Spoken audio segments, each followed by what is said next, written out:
Once again welcome to you. Invertebrate की जो classification के सीरीज में हम आज लास्ट पड़ाव में आ चुके हैं और आज का हमारा जो टॉपिक रहेगा वो फाइलम इकाइनोडर्मेटा रहेगा।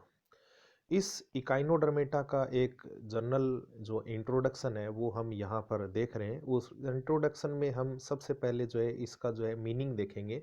तो मीनिंग में देखें, इकाइनोडर्मेटा जो वर्ड है वो आपके दो जो है मतलब वर्ड से ओरिजिनेटेड हुआ है।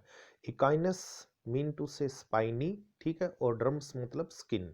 ये एनिमल ऐसे होते हैं जो मतलब अपने शरीर के ऊपर स्पाइन रखते हैं, या स्किन इनकी क्या होती है, स्पाइनी या कांटेदार इनकी क्या होती है, त्वचा होती है। तो कांटेदार त्वचा वाले जो जीव है वो क्या होते हैं, इसमें शामिल किए जाते हैं।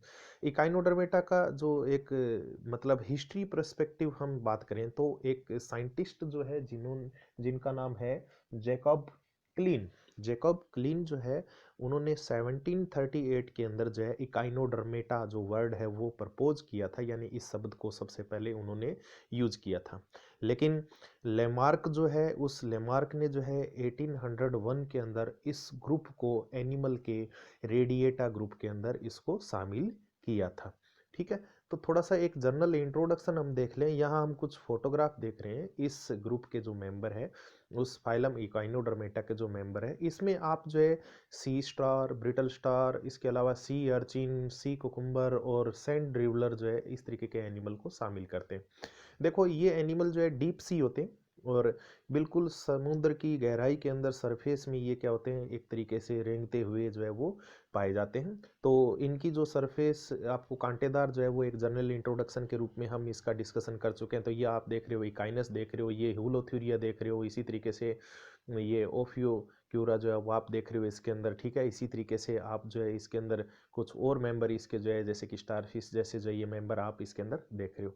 बेसिकली जो है इस इकाइनोडर्मेट के जो है मतलब कुछ मेंबर है उनको स्पेशली एक नाम दिया जाता है कि जैसे कि ये स्टारफिश आप देख रहे हो, ब्रिटल स्टार आप देख रहे हो, सी लिली देख रहे हो आप, इसी तरीके से सी कुकुम्बर और इकाइनस टाइप के जो है मतलब एनिमल इसके अंदर क्या किए जाते हैं, शामिल किए जाते हैं। हम एक एक करके जो है इसके करेक्टर्स जो है वो हम डिस्कशन करेंगे।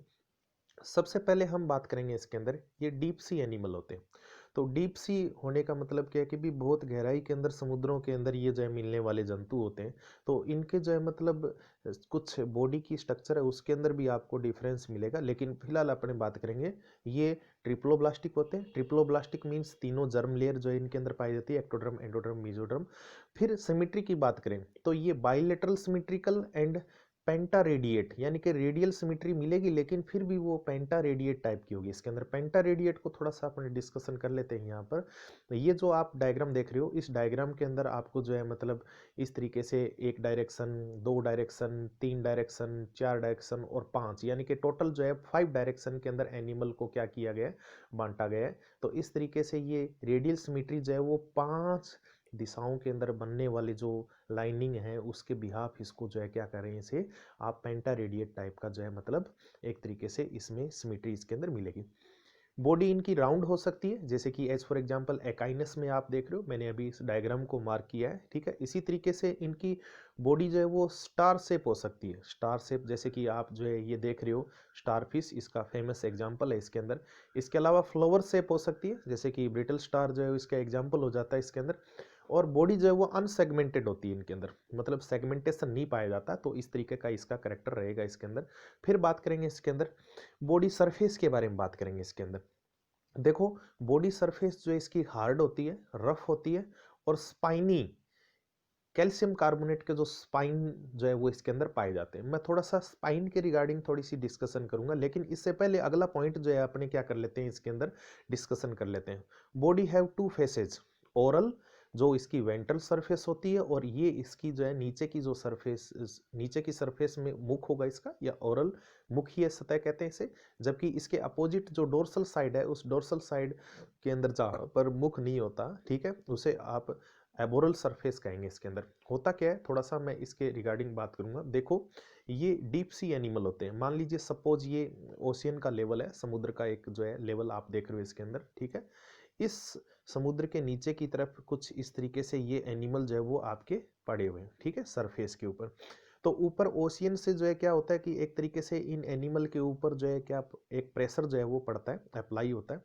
तो एक तो एटमॉस्फेरिक प्रेशर प्लस इसके अंदर आपके जो है ओशियनिक प्रेशर यानी कि वातावरणीय वायु दाब, और साथ में जो है इसके अंदर नीचे की तरफ जो ओशियनिक जो समुद्री दाब है, वो दोनों मिलकर इन एनिमल की जो शेप है उसको क्या कर देते हैं, फ्लैट बना देते हैं। एज ए रिजल्ट क्या होगा, इसकी जो है दो सरफेस हो जाती है। दो सरफेस में आप देखो इसके अंदर कि भी एक सरफेस जो मतलब इसके अंदर होती है वो इसकी चपटी सरफेस का जो है आप लोअर साइड, और एक सरफेस इसकी क्या होगी, अपर साइड। लोअर साइड की तरफ इसके माउथ होता है, और इसकी जो मतलब अपर साइड की तरफ जो है माउथ नहीं होता। तो उस माउथ की पोजीशन के हिसाब से इसकी अबोरल और ओरल दो सरफेस जो है वो क्या होती है, मौजूद होती है इसके अंदर। लेकिन एक चीज और बात करेंगे इसके अंदर कि ओशियन के अंदर लगातार जो है कुछ ना कुछ सब्सटेंस जो है वो ऊपर से क्या होते रहते हैं, फॉल आउट होते रहते हैं। फॉल आउट का मतलब क्या है, यहाँ पर जो भी ओशियन के अंदर घुली हुई डर्ट पार्टिकल है या मरे जीवों के अवशेष है, वो इन एनिमल के शरीर के ऊपर क्या होते रहते हैं, गिरते रहते हैं। तो उन शरीर के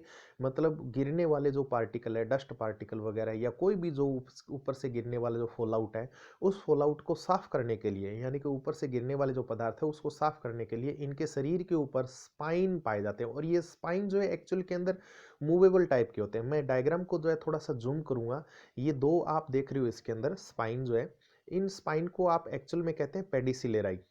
पेडिसिलेराई। तो पेडिसिलेराई आप देख रहे हो इसके अंदर। तो पेडिसिलेराई के जो है दो टाइप है इसके अंदर। देखो ये आपके जो है स्ट्रेट टाइप के हैं, जबकि सॉरी ये क्रॉस टाइप के हैं, जबकि ये दूसरा क्या है इसके अंदर, स्ट्रेट टाइप के।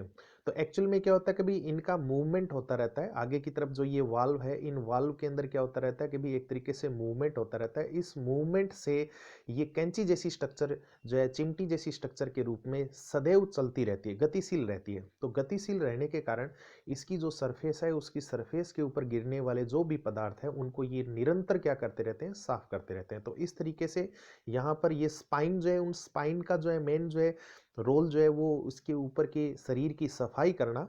और साथ में एक चीज और है कि भी कुछ स्पाइन जैसी जो स्ट्रक्चर है वो इसके अंदर इस तरीके से भी होती है कि जो मतलब एक तरीके से रेस्पिरेशन भी हेल्प करती है। रेस्पिरेशन जो टॉपिक आएगा तब उसमें हम उसके बारे में क्या करेंगे, डिस्कशन करेंगे इसके अंदर। तो ये दोनों पॉइंट जो है वो एक दूसरे से जुड़े हुए हैं, ठीक है। नेक्स्ट बात करेंगे इसके अंदर लोकोमोशन। लोकोमोशन जो है वो इसके अंदर ट्यूब फीट, जिसको आप नाल पाद के नाम से आप क्या करते हैं, जानते हैं। थोड़ा सा इसका जो है डायग्राम में हम देखेंगे व्हाट इज ट्यूब फीट। देखो एक्चुअल के अंदर इस डायग्राम में आप देखोगे तो यहाँ पर इस जगह मैंने मार्क किया, ये ट्यूब फीट इसके अंदर आपको दिखाई दे रही है।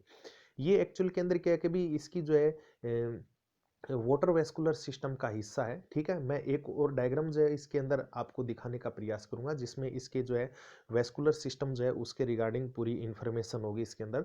तो यहाँ देखें इसके अंदर ये जो डायग्राम है, ये एक्चुअल के अंदर इसकी ट्यूब फिट और जो इसके जो वाटर वेस्कुलर सिस्टम है उसको बता रहा है। तो सबसे पहले ये water vascular system, water vascular system में इसके माउथ के चारों तरफ एक रिंग कैनाल जो है वो पाई जाती है। इस रिंग कैनाल से चारों तरफ जो है मतलब शरीर के अंदर कुछ वेसल्स जो है पानी को ले जाने वाली जाती है। और इस तरीके से इस रिंग कैनाल की जो कैनाल है, मेन कैनाल के बाद में इन कैनाल के चारों तरफ जो है आप देख रहे हो कि भी इस तरीके से ये ट्यूब जैसी जो है स्ट्रक्चर आपको दिखाई दे रही है, इनको कहते हैं ट्यूब फिट, ठीक है। ये ट्यूब फिट जो आपको दिखाई दे रहे हैं, ये एक्चुअल के अंदर क्या है कि भी शरीर की सरफेस के नीचे की तरफ वेंट्रल साइड की तरफ क्या होते हैं, निकले रहते हैं। इस डायग्राम में आप देख रहे हो एनिमल की सरफेस के अंदर कुछ इस तरीके से नीचे की तरफ ये ट्यूब फिट आपको दिखाई दे रहे हैं। एक्चुअल में हम इस ट्यूब फिट को जो है कुछ और डायग्राम के अंदर जो है बड़ा करके देखें तो आप देखें इसके अंदर कि ट्यूब फिट की स्ट्रक्चर के अंदर यहाँ ये एक ट्यूब जैसी स्ट्रक्चर जो आगे जाकर किसी सरफेस के साथ में एक वैक्यूम पंप के समान, ठीक है, वैक्यूम कप के समान जो है स्ट्रक्चर बनाते हुए किसी सरफेस से चिपकने में क्या करती है, हेल्प करती है। तो ट्यूब फिट का दो काम होता है, एक तो ये मेन लोकोमोटरी ऑर्गन होते हैं, दूसरा इसकी हेल्प से जो है रेस्पिरेशन भी होता है, ठीक है। क्योंकि ये वाटर वेस्कुलर सिस्टम का हिस्सा है, तो इस वाटर वेस्कुलर सिस्टम से ट्यूब फिट जो है वो प्रेशर से पानी से क्या आती है, नीचे की तरफ सरफेस से चिपक जाती है। और एक तरीके से जो है मतलब आपके ये ट्यूब फिट जो है चलने में क्या करती है, हेल्प करती है। तो लोकोमोटरी ऑर्गन जो है वो जनरली इनके अंदर क्या होता है, ट्यूब फिट होता है इसके अंदर। A well develop water vascular system जो है इसके अंदर पाया जाता है विद सेंट्रल रिंग। ठीक है। जैसे कि हमने इसके रिगार्डिंग जो है इस डायग्राम को पहले ही डिस्कशन कर लिया। इस एनिमल के अंदर आप देख रहे हो कि भाई ये इस एनिमल के अंदर सेंट्रल जो माउथ है, उस माउथ के चारों तरफ यहाँ एक सेंट्रल रिंग है। इस सेंट्रल रिंग के से जो है कुछ ब्रांचेज निकल रही है, जो मतलब कैनाल के रूप में हर आर्म में जा रही है, भुजा के अंदर जा रही है। इस स्टारफिश की बात करी, लेकिन और एनिमल है उनके अंदर भी इस तरीके का सिस्टम पाया जा रहा है। तो अब ये जो है एक्चुअल के अंदर क्या होता है कि भी इस तरीके से पानी को डिस्ट्रीब्यूट करती है भुजाओं के अंदर, ठीक है। और ये सेंट्रल जो वाटर नर्व रिंग है, सॉरी वाटर जो रिंग है, वो इसके अंदर क्या है, मौजूद है। तो इस तरीके से यहाँ पर ये जो है, यहाँ आप देख रहे हो कि वाटर वेस्कुलर सिस्टम पाया जा रहा है। वाटर वेस्कुलर सिस्टम का बहुत ज़्यादा रोल है इसके अंदर, ठीक है। वाटर वेस्कुलर सिस्टम जो है वो हेल्प करता है इन फीडिंग, मतलब फीडिंग में ये हेल्प करेगा, क्योंकि इस वाटर वेस्कुलर सिस्टम से जो पानी अंदर जाता है उसके अंदर शरीर में, तो उसमें फूड भी आ जाते हैं। सेंसेशन में भी ये हेल्प करता है, रेस्पिरेशन भी और एक्सक्रीशन में भी क्या करता है, ये हेल्प करता है इसके अंदर। बात करेंगे इसके अंदर डाइजेस्टिव सिस्टम। डाइजेस्टिव सिस्टम जो है वो एक्स्ट्रा सेलुलर और एलिमेंट्री कैनाल के अंदर होता है, ठीक है। और एलिमेंट्री कैनाल इसके अंदर क्वाइल्ड यानी कि कुंडलित रूप में क्या होती है, पाई जाती है इसके अंदर, ठीक है। बात करेंगे अगला पॉइंट जो है डिस्कस के अंदर, तो इसमें देखो बेटा कि भी नेक्स्ट इसके अंदर देखें अपने पॉइंट, ट्यूब सिलोम इसके अंदर पाई जाती है। सिलोम यदि इसके अंदर प्रेजेंट है तो ओपन टाइप का ब्लड वेस्कुलर सिस्टम। लेकिन एक और इंटरेस्टिंग बात इसके अंदर कि इसके अंदर जो है आपको जो है हार्ट जो है वो हार्ट जैसी जो स्ट्रक्चर है वो एब्सेंट मिलेगी। तो विदाउट हार्ट जो है इसके अंदर जो सर्कुलेटरी सिस्टम जो है वो अपना काम करता है। फिर बात करेंगे इसके अंदर रेस्पिरेशन जो है वो रेस्पिरेशन और एक्सक्रीशन बाय बॉडी सरफेस। लेकिन रेस्पिरेशन की रिगार्डिंग कुछ मैं बात करूंगा, जैसे कि कुछ जो एनिमल है उनके अंदर एक स्पेशल स्ट्रक्चर भी बन जाती है, जैसे कि as for example dermal branchiae. Dermal branchiae जो है स्ट्रक्चर क्या होती है कि स्किन के ऊपर जो स्पाइन के रूप में मौजूद ये क्या होते हैं, फोल्ड होते हैं। ये डायग्राम में आप देख रहे हो। और ये जो है मतलब सरफेस एरिया को इंक्रीज कर देता है, जिसके कारण सरफेस से जो है डर्मल ब्रेंकाई जो है क्या करती है, रेस्पिरेशन में हेल्प करने का काम करती है। इसी तरीके से हम एक होलोथुरिया का एग्जांपल लेंगे। होलोथुरिया में आप देखेंगे, होलोथुरिया में जो है आप देख रहे हो कि भी इसकी इंटरनल स्ट्रक्चर के अंदर आपको जो है अंदर की तरफ एक स्ट्रक्चर मिलेगी, respiratory tree. Respiratory tree actual के अंदर क्या होता है कि रेस्पिरेशन के रिगार्डिंग जो है मतलब एक तरीके से पेड़ जैसी जो स्ट्रक्चर है वो यहाँ पर रेस्पिरेटरी ऑर्गन के रूप में इन एनिमल के शरीर के अंदर पाई जाती है। तो इस तरीके से ये रेस्पिरेटरी ट्री जो है वो इसके अंदर पाया जाता है, ठीक है। तो ये तो हुआ कुछ स्पेशल रेस्पिरेटरी ऑर्गन है उनके बारे में। इसके अलावा और बहुत सारे जो है ऑर्गन, जैसे कि इसके अंदर ब्रेंकियल गिल, इसी तरीके से जो रिप्रोडक्टिव ऑर्गन से रिलेटेड जो है कुछ और स्ट्रक्चर जो है वो भी क्या करती है इसके अंदर रेस्पिरेशन में हेल्प करती है। इसी तरीके से ट्यूब फिट जो है वो भी क्या करती है, रेस्पिरेशन में हेल्प करती है। लेकिन मोस्ट ऑफ एनिमल के अंदर, ज़्यादातर एनिमल के अंदर रेस्पिरेशन के रिगार्डिंग जो है बॉडी की सरफेस जो है वो क्या आती है, काम में आती है इसके अंदर।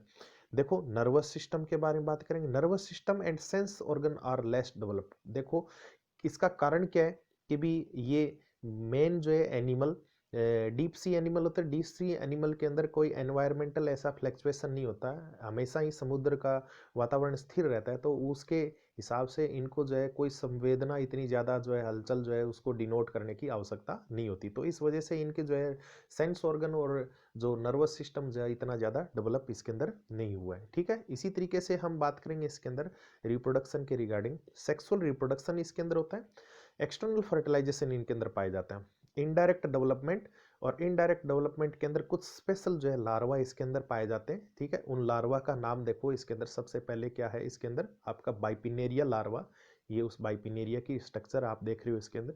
इसी तरीके से आर्क्यूलेरिया लार्वा, ये आर्क्यूलेरिया की स्ट्रक्चर आप देख रहे हो इसके अंदर। इसी तरीके से आप जो है प्ल्यूटेस लार्वा, ठीक है, ये प्ल्यूटेस लार्वा की स्ट्रक्चर जिसकी सरफेस देख रहे हो, और इसके अलावा इंटरनल स्ट्रक्चर उसको क्या कर रहे हैं आप यहाँ पर बता रहे हैं। तो इस तरीके से कुल मिला के यहाँ पर इनके जो लार्वा के रिगार्डिंग जो है भाई क्वेश्चन बन जाते हैं कॉम्पिटिटिव एग्जाम के अंदर, कभी इनके लार्वा के जो नाम है वो अपने को बताना है। तो तीन तरीके बाइपिनेरिया, आर्क्यूलेरिया और प्ल्यूटिस लार्वा जो है इसके अंदर आपको मिल रहा है इसके अंदर, ठीक है।